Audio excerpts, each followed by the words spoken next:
Okay, so as I'm sure a lot of you are aware, I just did a light novel in like a day. And it was an interesting and enriching experience, and I want to talk about it somewhat here. Obviously, I talked a lot about the experience of writing the light novel in the light novel, because it was a meta clusterfuck that mostly was about itself. And pretty much what it turned out to be, the product, was entirely the result of the circumstances of its creation, which is that it had to be written in less than a week, and it had to reach 40,000 words. And the quality was completely inconsequential to me. All that mattered was that it hit the word count within the time limit, which was especially difficult because I chose a really busy time to try and do it, where I was trying to get out this emotional anime raps album, figuring out where I'm moving to, like helping to clean up the house, moving out Ben, who just took off yesterday, had all these other podcasts to do, so it was a really difficult time to try and take on this challenge. Really, I'd say it was like 3.5 or 4 days that I spent writing it, but I'd say the total amount of time that I spent writing was probably close to 24 hours, so maybe less. Yeah, probably a little bit less than 24 hours of actual writing time, in between 3 or 4 days. And yeah, again, everything about it was just this struggle to have enough to say, because the book's kind of divided into two halves. There's manic, insane metafiction, and then there's like a podcast about the nature of writing a book and my whole history with fiction writing, and all these like inner conflicts I feel as I'm writing it, both of which were interesting in their own ways for what they said to me, like what I gained from them. And each was equally hard, because the fiction segments, I had to come up with ideas and like have something to write about, because there's no prep time for this. It was like, let's hit the ground running, we gotta write a book. I couldn't sit around, like a lot of people were saying, well, not a lot, but a few people were like, well, you should have just wrote like a light novel. Like, I expected this to actually have like characters and a story, and I'm like, you realize I would have had to plan that. Like, there's no way I could have just done that off the top of my head and kept having ideas to progress the story further. I'd have to at least have a layout of the scenes and stuff like that. Like, the last time I wrote a book, back in 2010, while the actual writing time was comparable to this, like, I wrote 25,000 words in a day at the very end of the month that I wrote it in, but I had it all planned extensively, like for a year, so I knew exactly what had to happen. It was just a matter of getting the characters from point A to point B, which is probably more like how the, light novel authors would write. And even if I had like a month to write this, that would have been more than enough time to create something like that. But doing it in a week while also having all this other stuff going on, there was just no way. So it was just a matter of like, what can I come up with? So when the fiction bits, it's just like, if I have ideas, I can write. But they tend to end quickly because they're not very complicated ideas. It's like a very quick little thing I just jumped into, and then it just kind of runs its course and it's over. And then the other sections were hard because all I'm doing is writing this book. Like, I'm not thinking about anything else. I'm not trying to do anything else. So, like, coming up with, like, far-flung things to talk about, or, like, sharing what's going on with me right now, nothing was going on with me right now. I'm writing this book, So I ended up going on this whole exploration of, like, all my past work and stuff like that. And even that didn't end up taking up enough time, I'm kind of trained in trying to write succinctly, so trying to stretch the stuff out made it even more difficult, as I talk about in the book.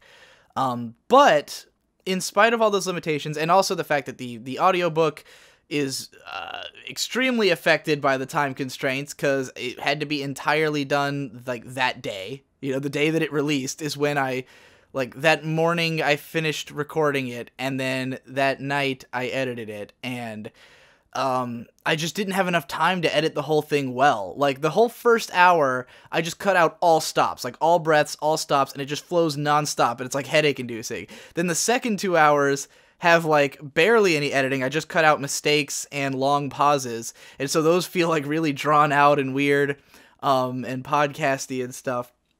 So yeah, the whole thing's a clusterfuck, just as a result of the time it took to write it.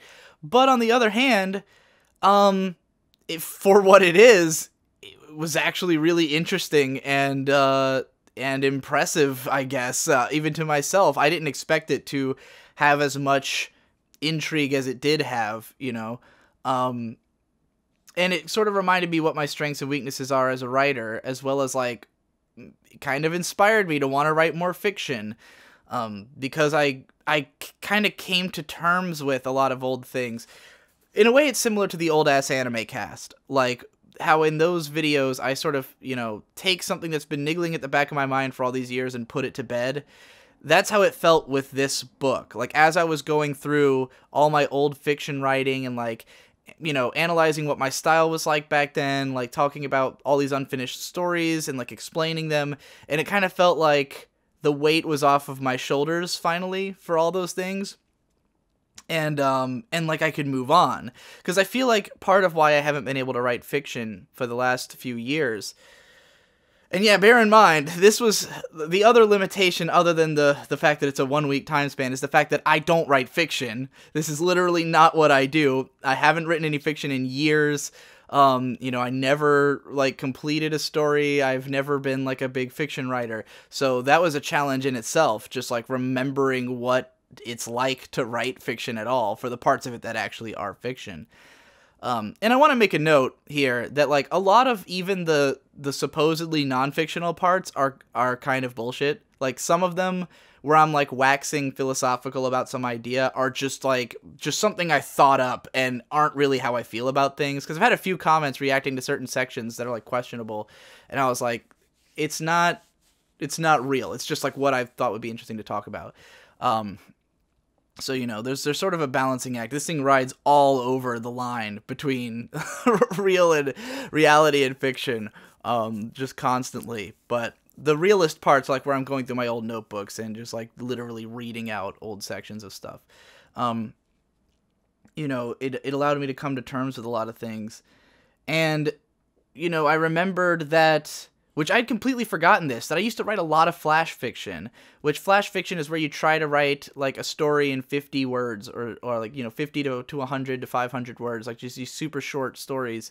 And I wrote a lot of those because I'm a lot better at that than I am at coming up with a full narrative. I'm better at just like making something that sounds cool and you know, gets an idea out really quick and then it's over. And doing that was the most fun I had with this book. Like, that's the parts where I felt like it kind of shined. The early chapters, definitely it's like trying to find its footing with just going, like, ballistic with the meta and just being all over the place and just, like, a constant stream of funny-sounding words, you know? But then as it goes, those get better and better. Like, the first hour or so is just chaos. But then when you get back to the fiction sections later on, when you get to like the Swamp Sister story and the one about the guy who plays Yu-Gi-Oh so well that anyone will sleep with him, Damien Burger Sandwich, and the 4 flash fictions that I got from Twitter at the end, all of those are like way better written and constructed, and they're like these tight little narratives that I was actually really happy with, and I felt like, wow, I could do this all the time. You know, this is a lot of fun. The Twitter ones in particular were so good that I had to stop because I was putting too much effort into them. And I was just like trying to get the last 7,000 words of the book done. And I'm like writing these tightly constructed little short stories. And I was like, this is not good. This is not where this is supposed to be going.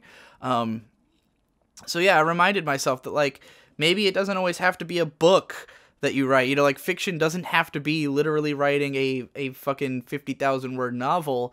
And it doesn't have to be exploring these big ideas. I could write shorts. Maybe some of those big ideas could become shorts. Who knows?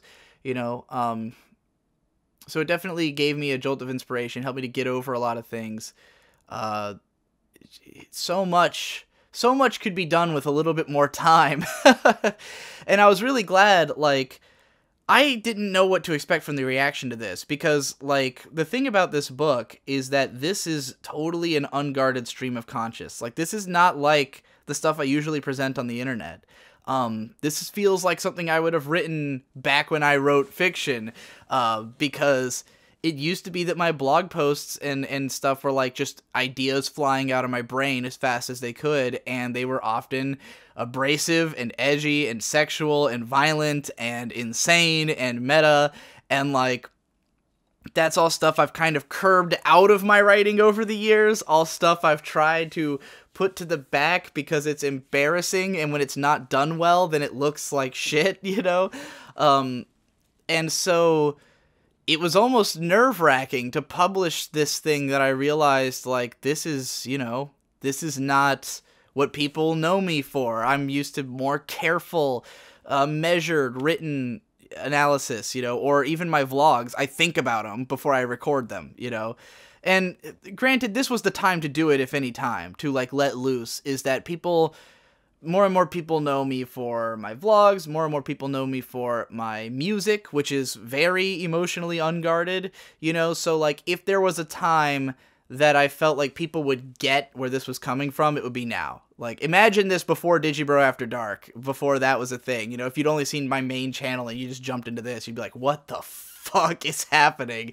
I mean, you probably were like that anyways, but, it made more sense, and there was enough of the audience that, like, got it. All these comparisons I was getting to, like, all these postmodern authors, like, William S. Burroughs and David Foster Wallace and fucking, just, like, all the James Joyce, like, all these people that I'm like, yeah, that's exactly who I want to be compared to. Thank you. People calling me the Weeaboo Joyce. I'm like, yes, awesome. And, like, the idea that people get that, and that so many people finished this fucking thing, I could not believe that. There's a lot of people telling me, like, yeah, I finished the book, I really enjoyed it. I made it through this gauntlet of bullshit. I expected this to get, like, 2,000 views at the most. It's got, like, 20,000 views. It's almost terrifying, and the response has been much more positive than I expected. I mean, the fact that there's a few people who are like, your writing style is pretty good. I just really wish you'd tighten it up or skip this or that. And I'm like, you don't understand. That's an extreme compliment because this was written in a day and defined by its limitations. So if you think it could have been good just by changing some things and having more time, that's an extremely high compliment to the story. And the fact that there's people who enjoyed it anyways, lots of people telling me, like, I'd buy this, I'd get a physical copy. Fan art of some of my stupid ass characters. That's incredible. So I'm just looking at this like, man, what could I do if I had a little bit more time? Like, if people responded this well to a story I wrote in a fucking day that's, like, abjectly horrible, then, what if I did one that's not? And there doesn't need to be another one like this. This is fully explored the pure, unhinged, meta insanity genre. I could write shorts that are in the vein of this, or, longer stories that are more focused and have any kind of narrative to them whatsoever. But yeah, this is just a postmodern nightmare. But it was influential, inspirational. It made me want to do more, like to try and get back to it now that I've sort of put it all behind me and, like, examined it and gone, wow, I could write before, and figuring it out over the course of the book, like, figuring out which things I wanted to write and which things I didn't, and what stuff was funny and what stuff wasn't funny, and, like, really coming to terms with what my writing had been before, and, like, tracing this lineage of, like, okay, this is what it was back then, this is what it is now. I can see how it came to this. I can see how I've made this development. Yeah. I guess what I'm saying is that it established a narrative of me as a fiction writer, which didn't exist before to me. It was something that existed back in 2011 and hasn't really since, where I look back at my old writing and I don't have the sensation of, like, this came from me, I mean, I understand it and stuff. Like, the last thing I wrote that I'm in any way proud of is Cyrano and Purple Steve from 2011, which, if you haven't read that, I'll put a link in the description. I actually really like it still, but it's only, like, 14 or 15 chapters, and then it kind of abruptly ends. But you can definitely see what, like, that story is the closest to what if I tried to do long-form writing today, what it would look like, which is each chapter is kind of short and, like, a self-contained story, but it continues this narrative of, like, it's like each chapter is, like, one step further in this adventure, but while telling its own little story. That's what my long-form fiction writing would probably look like, but, like, that's from 2011, and there hasn't been shit since. So looking back at it, it's like, where do I go from here? And then putting it all out there in this book was like, okay, now I get it. Now it's all behind me. I've looked at it, I've consolidated it, I understand it, and now we can move on, and we could do a new thing, if I feel like it. So, yeah, thanks to everybody who actually listened to it or read it. I'm glad you liked it. If you did, shocking, incredible to think so. Anyway, while I'm here, I'm gonna read a letter because I ended the DigiDoes mail segment because I'm moving soon. But I went back to check the P.O. box just to see if there's any letters I missed, and there was one sent to Digibro After Dark. So let's see what's in here. It's really tiny.